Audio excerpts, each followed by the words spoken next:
John Avlon is CNN's senior political analyst and anchor.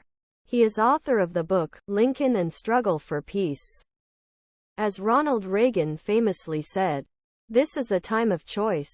And the stakes have never been higher." In the nearly 250-year history of the United States, we have never had major political party with such a high risk of electing candidate who routinely praises foreign dictators and runs on an openly authoritarian platform. Democrats and independents aren't the only ones sounding the alarm.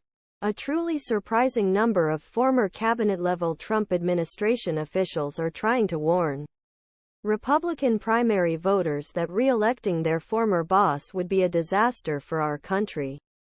Take them literally as well as seriously.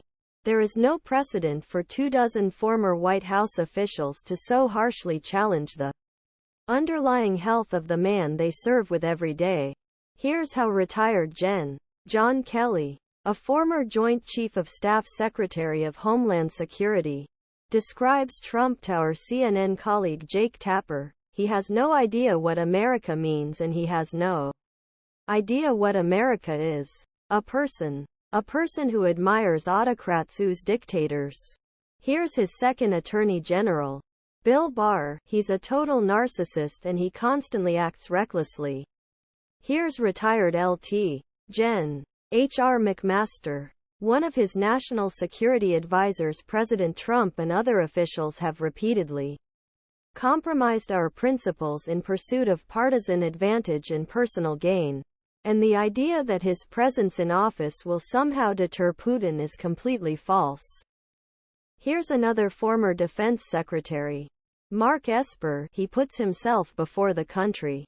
Get these quotes. Read it out loud. Share these with your friends, family, and neighbors who might be inclined to join the crowd and vote for Trump. Typically, the person who knows him/her best is the person who is closest to him/her.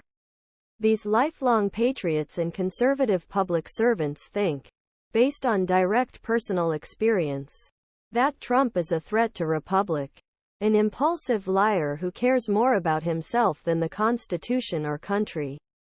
Their concerns are also voiced by other senior Trump White House staffers, including CNN correspondent Alyssa Farah Griffin, who recently said a second Trump term could mean the end of American democracy as we know it. To ignore such a multitude of testimonies requires extreme partisan self-deception and a turn toward idolatry. This, of course, was encouraged by Trump himself. But what about the Republican elected officials who scrambled to support Trump before a single person voted?